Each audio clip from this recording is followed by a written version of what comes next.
룻기 1장 19절에서 22절 말씀 제가 봉독해 올리겠습니다.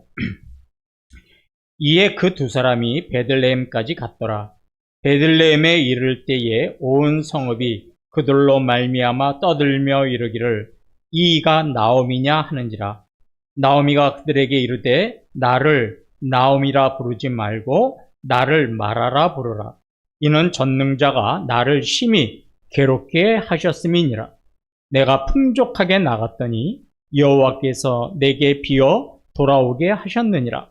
여호와께서 나를 징벌하셨고 전능자가 나를 괴롭게 하셨거늘 너희가 어찌 나를 나오미라 부르는자 하니라. 나오미가 모압 지방에서 그의 며느리 모압 여인 룻과 함께 돌아왔는데 그들이 보리 추수 시작할 때에 베들레헴에 이르렀더라. 한 해 우리나라에서요, 결혼한 건수가 19만 4천 건이었답니다. 결혼한 건수가. 그런데 그 똑같은 해에 이혼한 건수가 9만 2천 건이었다. 그러니까 결혼한 거를 100%로 볼 때 이혼한 가정이 50%가 넘어갔다라는 거예요. 좀 더 쉽게 설명을 드리면 한 해에 두 가정이 이제 이루어졌다면 한 가정은 이혼을 했다는 거예요. 참 놀라운 결과죠. 그래서 사회학자들은요, 지금의 시대를 가정 위기의 시대라고 합니다. 가정의 위기가 어디서 시작되는지 아세요? 대화의 단절부터 시작됩니다. 한 주간 동안 부부 여러분, 부부끼리 얼마나 많은 대화를 하셨습니까? 거의 없어요. 자녀들과 부모님들이 얼마나 많이 대화했습니까? 딱 한마디죠. 다녀왔습니다. 꽝. 무슨 소리예요? 문 닫는 소리. 전혀 안 나옵니다. 이런 대화가 단절되다 보니까 우리 학생들은 제발 그러지 마세요. 네? 혁준이, 유빈이, 또 우리 3명의 학생들. 유나는 어떤가 모르겠는데, 이제 유나들 조금 크면 이제 뭐 자기 방 했으면 또 그러겠죠. 이렇게 대화가 단절되다 보니까 서로 간에 의사소통이 안 돼요. 그럼 어떤 결과가 나오냐? 자기 주장과 자기 고집만 내세우다 보니까 가족들 간에 갈등이 시작되면서 가정에 문제가 생기고 가정에 위기가 생깁니다. 물론 이 지금 고물가 시대의 경제적인 위기 때문에 가정의 위기도 와요. 또 시대가 저출산, 그 다음에 고령화 시대가 되다 보니까 어르신들에 대한 돌봄, 부양의 문제 때문에 또 서로 간에 가족들끼리 누가 돌볼 것이냐, 누가 부양할 것이냐 하고 가족들끼리 서로 다투다 보니까 가정에 문제가 생기고 가정에 위기가 생깁니다. 그 다음에 또 하나, 불륜이라고 하는 성적인 타락과 문란 때문에 가정의 위기가 옵니다. 이런 가정의 위기는, 또 이런 가정의 문제는 그리스도인의 가정이라고 해서 예외는 없습니다. 물론 그리스도인의 가정도 이런 위기와 문제 가운데 있습니다. 여러분들의 가정에는 지금 어떤 문제가 있고 어떤 위기가 있습니까? 위기까지는 아니라 할지라도 여러분의 가정에 지금 말 못한 문제들이 하나씩은 다 있지 않습니까? 그러면 우리는 그런 가정의 위기와 문제를 어떻게 해결해야 할까요? 우리는요, 오늘 읽은 본문인 룻기에 나오는 나오미의 가정에서 우리의 가정이 회복될 수 있는 좋은 방법을 찾을 수가 있습니다. 나오미는 엘레멜렉과 부부간입니다. 이 부부가 두 아들과 함께 베들레헴에서 참 행복하게 잘 살았습니다. 그런데 어느 날 베들레헴에 흉년이 와요. 먹을 양식이 부족하자 이 가정은 하나님이 주신 땅 베들레헴을 떠나서 이방 땅인 모압 지방으로 이민을 갑니다. 먹고 살기 위해서, 좀 더 편안하고 안전하게 살기 위해서 이방 땅인 모압 땅으로 갔지만 오히려 모압 땅에서 남편과 두 아들이 죽습니다. 그리고 가정에 누가 남냐면 시어머니인 나오미와 두 며느리만 남습니다. 행복하게 잘 살려고 갔던 가정이 슬픔과 고통의 가정이 되어버렸습니다. 나오미는 이런 자신의 가정과 자신의 형편을 20절에서 이렇게 고백을 합니다. 나오미가 그들에게 이르되 나를 나오미라 부르지 말고 나를 마라라 부르라. 이는 전능자가 나를 심히 괴롭게 하셨음이니라. 예, 나오미가 뭐냐면 내 이름이 나오미인데 난 나오미라고 부르지 말고 내 이름을 마라라고 불러다오, 이렇게 이야기합니다. 이게 나오미라는 이름의 뜻이 뭐냐면 기쁨, 즐거움, 희락, 이런 뜻이에요. 반면에 마라라는 이름의 뜻은 슬픔, 고통, 괴로움입니다. 그러니까 나를 기쁨, 감사, 행복, 이런 이름으로 부르지 말고 슬픔, 고통, 괴로움의 이름으로 불러달라는 거예요. 왜요? 가정이 그렇게 변해버렸으니까요. 이렇게 가정에 위기가 오고 또 가정이 거의 붕괴되기 직전인 이 나오미의 가정이 룻기 4장 14절을 보면요, 180도로 달라집니다. 완전히 변합니다.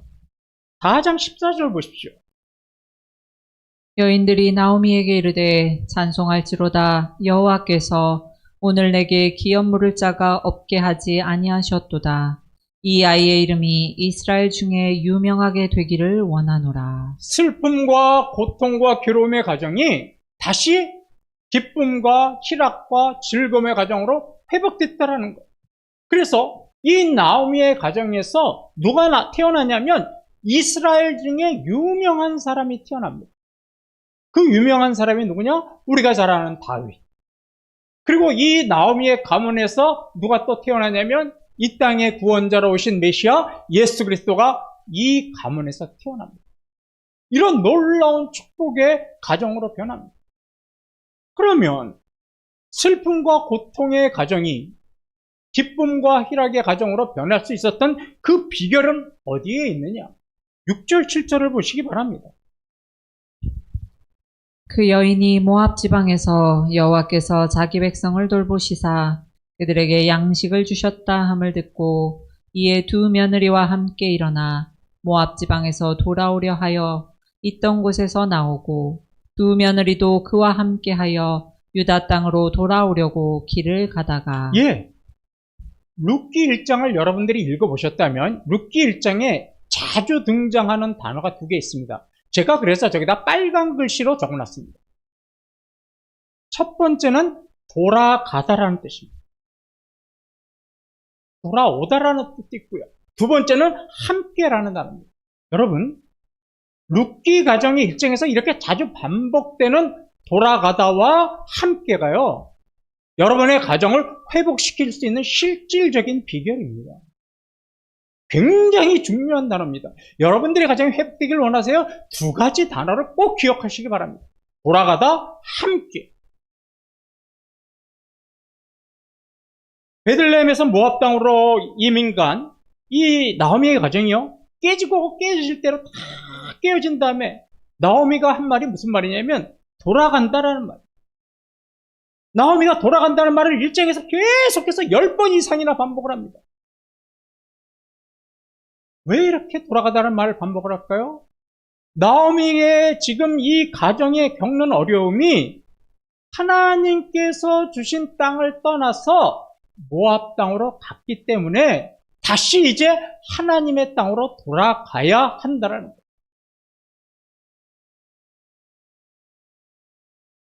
나오미가 살던 베들레헴은 하나님께서 이스라엘 백성에게 주신 축복의 땅이었습니다. 그런데 나오미의 가정은 흉년이 들자 하나님이 주신 땅을 미련 없이 떠나서 이방 땅인 모압 지방으로 내려갔죠. 그런데 왜 하나님의 땅에 흉년이 왔냐면, 하나님은요, 흉년이라는 기근, 가뭄이라는 것을 어느 때 사용하시냐면 이스라엘 백성들이 온전히 하나님을 신뢰하지 못할 때 하나님을 신뢰하도록 만들기 위해서 사용하시는 훈련과 연단의 방법 중에 하나가 흉년이라는 거예요. 가뭄, 기근입니다. 이걸 통해서 우리의 힘으로 먹고 살 수 있는 능력은 없다. 온전히 하나님께서 모든 것을 주셔야 우리가 먹고 살 수 있다. 이거를 깨닫고 하나님을 의지하게 만들기 위해서 하나님은 우리에게 때로는 흉년, 가뭄, 기근을 주시는 거예요.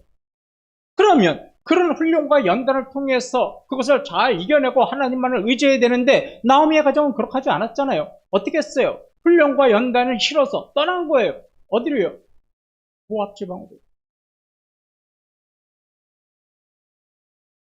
나오미의 가정이 잘 먹고 잘 살기 위해서 이방 땅으로 떠났는데 그곳에 가서 가정이 완전히 깨어질 대로 깨어진 다음에 그때서야 우리 가정의 선택이 잘못됐다는 것을 깨닫기 시작합니다. 하나님과 함께 살기보다는 더 나은 곳, 더 행복한 곳, 더 안전한 곳을 찾아서 떠났던 그런 인간적인 선택이 잘못됐다는 것을 그때야 비로소 깨달은 겁니다. 나오미는 영적인 것보다는 육적인 것을 잘못 선택했죠.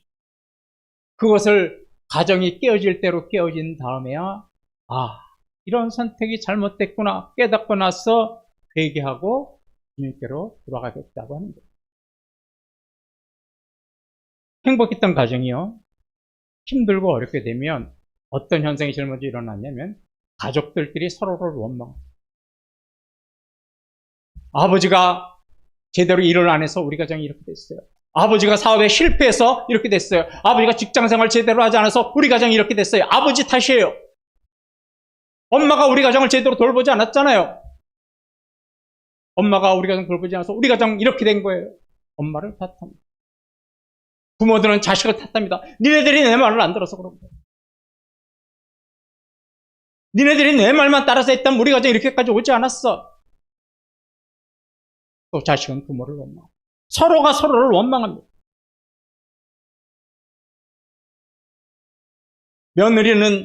시어머니는 며느리를 원망합니다. 네가 우리 아들 제대로 돌보지 않았잖아. 그래서 이렇게 된 거야. 또 며느리는 뭐라 합니까? 어머니가 아들의 형편을 제대로 몰랐기 때문에 이렇게 된 거 아니에요. 막 서로가 서로를 공격하고 원망하고 불평합니다.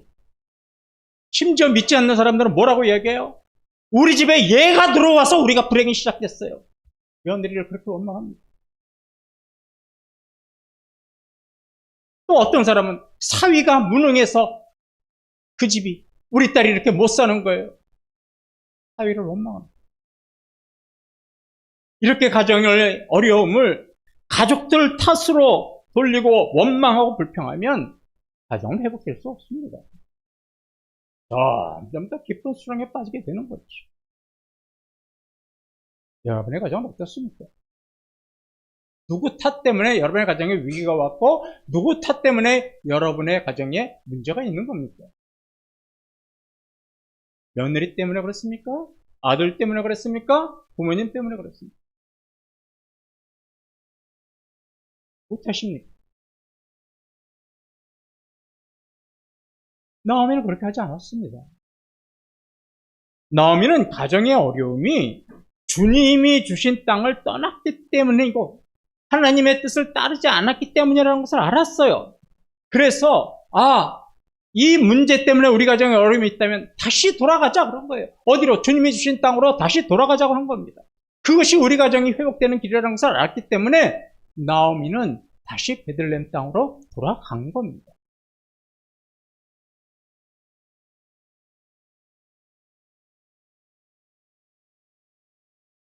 여러분의 가정에 어려움이 있다는데 그것이 가족 탓으로 돌리고 또 이 문제를 내가 세상적인 것, 외부적인 것으로 해결하려고 한다면 가정의 문제는 해결되지 않습니다. 잘못된 부모의 교육관이 뭡니까? 돈 주는 거죠. 애들한테. 대화 안 하고 뭐예요? 돈 주고 애는 맨날 그 돈 갖고 게임기 사서 게임하고 대화가 점점 단절합니다. 가정에 어려움이 있다면 가족 탓이 아니라 하나님과 가정의 관계에서 그 문제를 찾으셔야 됩니다. 그렇지 않으면 여러분의 가정은 절대로 회복되지 않습니다. 가정의 위기, 가정의 문제 해결되지 않습니다.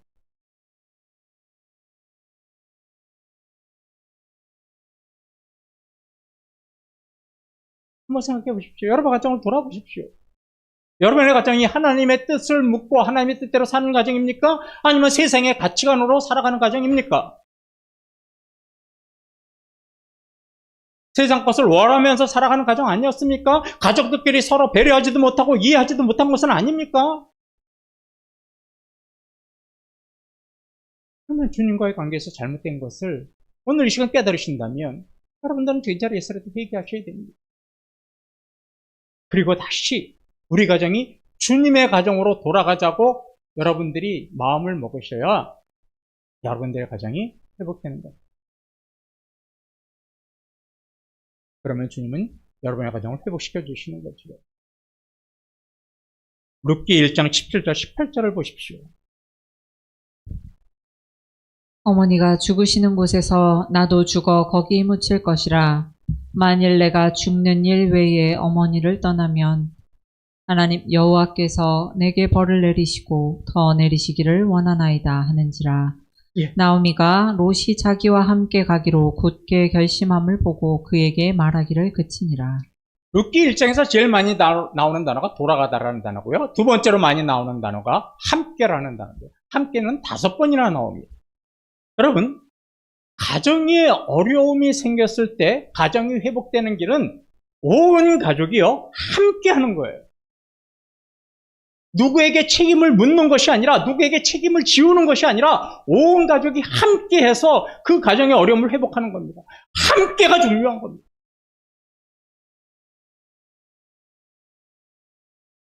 시어머니와 두 며느리만 남은 이 나오미의 가정은 함께 베들레헴으로 이제 돌아가기로 했죠. 그러면 시어머니와 며느리가 함께 베들레헴으로 돌아가겠다고 이렇게 결정한 이유가 어디 있습니까? 시어머니와 두 며느리가 서로를 사랑하는 사랑이 있었기 때문입니다. 우리 가정은 기쁠 때도 함께 기뻐하고 슬플 때도 함께 슬퍼하고 고통도 함께 나누는 그런 가정이 됩시다. 이런 마음이 있었기 때문에 그들은 함께 간 것이고, 그런 마음이 있었기 때문에 나오미의 가정은 회복될 수 있었던 겁니다.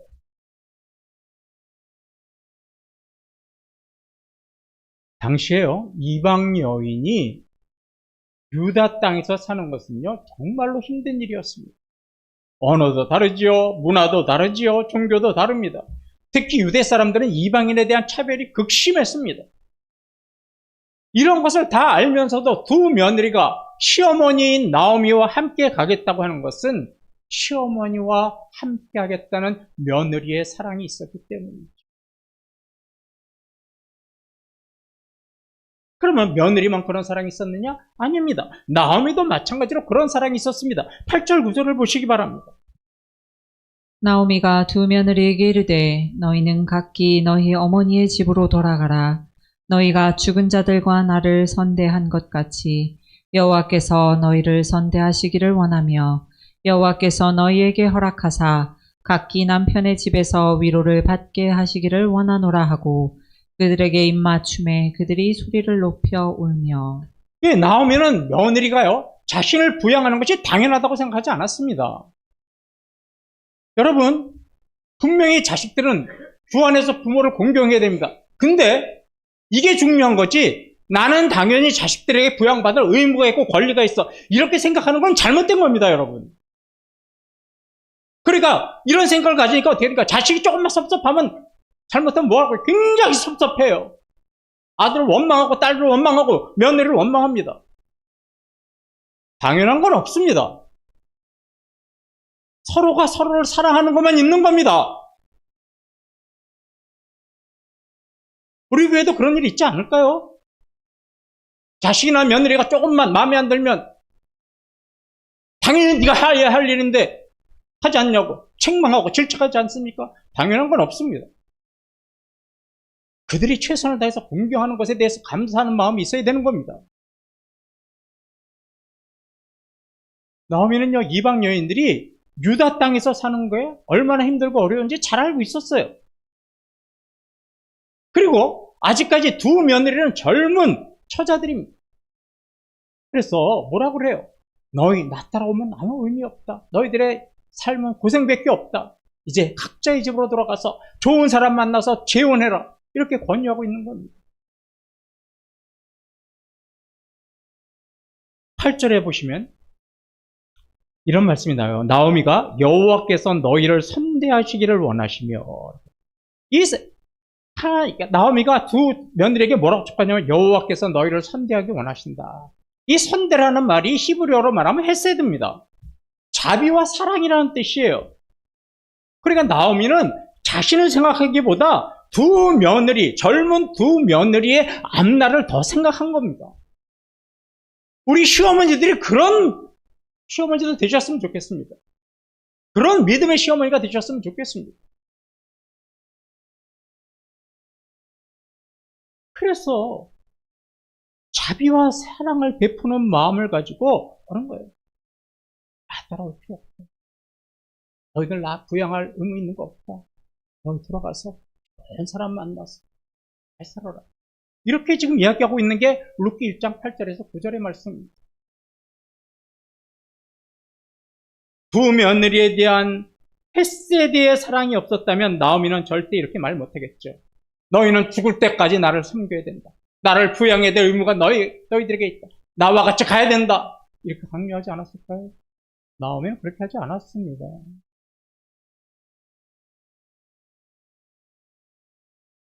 요새 가정의 위기 중에 큰 원인 중에 하나가 흔히 말하는 고부간의 갈등입니다. 그런데 만약에 시어머니와 며느리가 이런 나오미와 같은 헤세디의 사랑이 있다면 고부 갈등은 없습니다. 헤세디의 사랑이 뭡니까? 서로를 먼저 배려하고 서로를 먼저 사랑하고 서로에게 긍휼을 베푸는 거 아닙니까?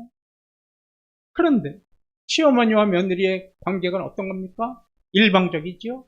강요적이지요? 편파적이지요? 네가 잘못돼서 우리 아들이 이렇게 됩니다.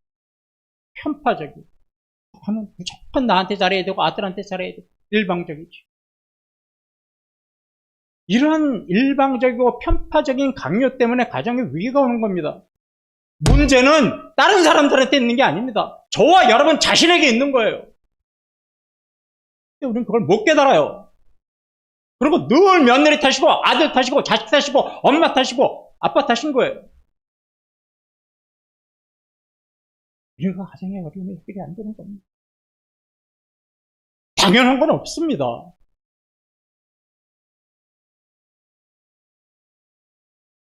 왜 그렇게 살아요? 일방적으로 강요하고 편파적이고 일방적이에요. 사랑보다는 물질이 앞서고 물질이 우선되기 때문에 그렇게 하는 거 아닙니까?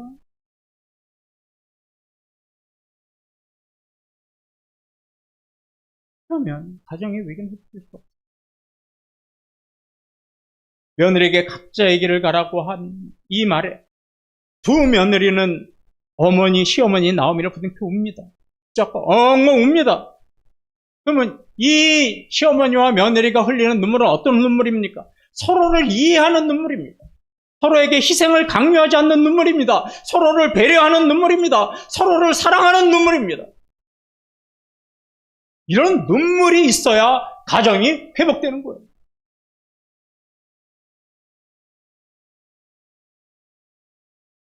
이런 눈물을 흘리는 가정을 하나님은 기쁘게 보시고 그 가정의 어려움과 문제와 위기를 해결해 주시는 거예요. 여러분의 가정에서 눈물을 흘려보신 적이 있습니까? 서로를 사랑하고 배려하는 눈물을 흘려보신 적이 있습니까? 그러니까 가정 회복이 안 되고 가정에 문제가 여전히 남아있는 겁니다. 남만 탓하고 14절을 보시기 바랍니다. 그들이 소리를 높여 다시 울더니 오르바는 그의 시어머니에게 입맞추되 룻은 그를 부추쳤더라. 예, 나오미가 두 며느리들과 따라오지 말고 너희 가라고 했을 때 한 며느리는 갔지만 룻은 끝까지 나오미를 붙잡고 따랐다고 해요. 그러면서 룻이 시어머니인 나오미를 붙잡고 이렇게 시어머니를 설득합니다. 16절, 17절입니다. 룻이 이르되 내게 어머니를 떠나며 어머니를 따르지 말고 돌아가라 강권하지 마옵소서. 어머니께서 가시는 곳에 나도 가고 어머니께서 머무시는 곳에 나도 머물겠나이다. 어머니의 백성이 나의 백성이 되고 어머니의 하나님이 나의 하나님이 되시리니 어머니께서 죽으시는 곳에서 나도 죽어 거기 묻힐 것이라. 만일 내가 죽는 일 외에 어머니를 떠나면 여호와께서 내게 벌을 내리시고 더 내리시기를 원하나이다 하는지라. 예, 룻이 나오미에게 뭐라고 이야기를 하냐면, 설득하냐면, 따라오지 말라고 그러니까 룻이 시어머니에게 뭐라고 그래요? 어머님의 하나님이 나의 하나님이 되실 것입니다. 이 말에 더 이상 시어머니인 나오미는 룻을 떼어내지 못합니다. 그리고 룻과 함께 베들레헴으로 갔죠. 여러분, 어머니의 하나님이 나의 하나님이라는 이 신앙의 고백이 가정이 회복되는 세 번째 비결입니다. 첫 번째가 하나님께로 돌아가는 가정이 되고, 두 번째, 모든 일을 함께하는 가정이 되어야 합니다. 셋째는 하나님 안에서 공통된 신앙 고백을 하는 가정이 되어야 합니다. 룻은 모압 여인입니다. 그러면 모압은 어떤 신을 섬겼느냐? 모압은 그모스라고 하는 우상을 섬겼습니다. 아마도 이 룻은 어렸을 때부터 모압 사람이니까 그모스라고 하는 우상을 섬겼을 거예요. 그런데 어머님의 하나님이 나의 하나님이 된다는 말씀이 뭐예요? 나는 이제 그모스를 향한 우상의 신을 버려버리고 나는 어머니 하나님을 나의 하나님으로 믿고 섬기겠습니다.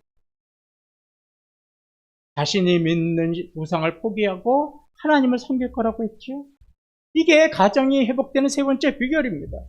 온 가족이 동일한 신앙으로 하나님을 섬겨야 돼요.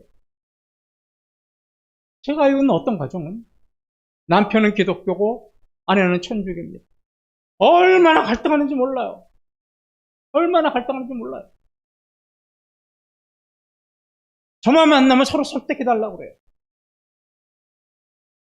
저만 만나면. 여성 측은 뭐라고 하냐면 너무 기독교 고집하지 말게 해달라고. 남편은 뭐라고 그래요? 우리 아내를 위해서 기도해달라고. 영원한 평행선입니다. 가정이 행복하지 않아요. 어느 가정은 다 믿음 사는데 안 믿는 가정이 있어요. 그러니까 맨날 의견이 충돌이 돼요. 기도하지도 못하는 거예요. 그 안 믿는 그 자녀 때문에. 그러니까 가정의 위기와 가정의 불화와 가정의 문제가 이 공통된 신앙이 아니기 때문에 발생되는 것부터 비롯되는 겁니다. 여러분들의 가정이 행복한 가정 되고 싶으세요? 어려움과 위기가 회복되고 싶으세요? 동일한 신앙의 고백이 나오는 가정이 되어야 됩니다. 그래서 여러분들의 안 믿는 가족들이 빨리 구원을 받아야 여러분들의 의무예요. 여러분, 교사주의라서 오늘 두 분만 교사가 아닙니다. 우리 작년에 기도하셨듯이 저와 여러분 모두가 교사예요. 말씀을 증거하고 말씀을 전하고 그대로 돌아오게 하는 교사입니다. 여러분들이 가정에서 교사 역할을 하세요. 교사 역할 감당 안 하니까 가정의 위기가 해결이 안 되는 거예요. 룻을 보세요. 가정 회복된 비결입니다.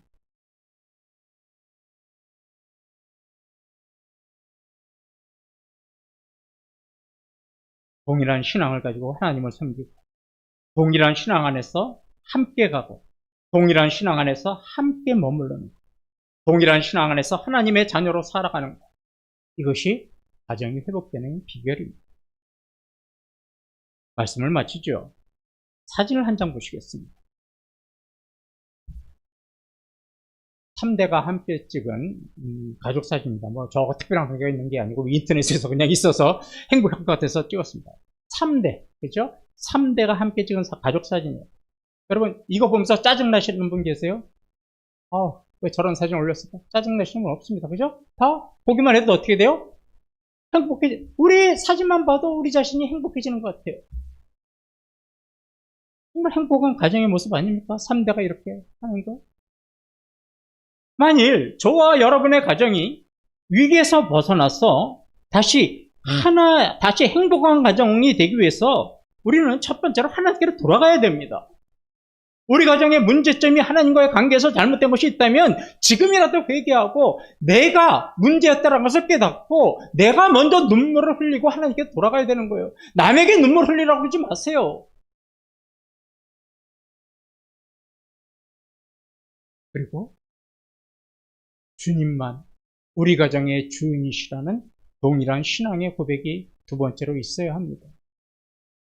세 번째로는 각각 따로 각계약진이 아니라 온 가족이 함께하고 온 가족이 주님 안에서 함께 순종하고 온 가족이 함께 주님의 뜻을 따라가는 가정이 되어야 가정이 회복되고 가정의 문제는 해결이 되는 겁니다.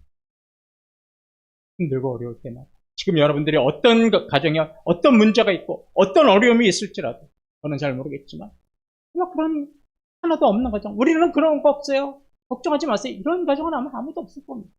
말 못한 어려움과 고민, 위기는 누구나 있지 않습니까? 부부 간의 관계, 부모와 자식들 간의 관계, 또 남매와의 관계, 아직까지도 믿지 않는 자녀들의 관계, 직장의 관계, 사업체의 관계, 경제적인 관계, 육체적인 관계, 어떤 문제가 있더라도 그 위기가 해결되시려면 돌아가십시오. 하나님께로 돌아가십시오. 하나님께 돌아가는 가정이 되십시오. 하나님의 주인이 되시는 가정 되십시오. 여러분들이 가정의 가장이 되지 마십시오. 연약하고 세상적인 판단하는 여러분들이 가정의 주인이 되시면 가정은 회복되지 않습니다. 주님 앞에 모든 것을 맡기고 주님의 결정에 따라서 살아가는 주인 되시는 가정. 주님이 여러분의 가정의 손님이 되셔서는 안 됩니다. 주인이 되셔서 모든 의사결정을 하시는 그런 가정이 되게 하십시오. 그리고 기쁠 때든지 힘들 때든지 함께하는, 시어머니와 며느리가 함께하고 부부가 함께하고 자식이 함께하는, 남들이 보기에도 좋은 모습의 가정이 되신다면 여러분들이 지금 어떠한 가정에 문제가 있다 할지라도 그 문제는 해결되고 다시 행복한 가정 되는 그런 가정이 되시고, 이러한 가정 되시기를 주님의 이름으로 축원합니다.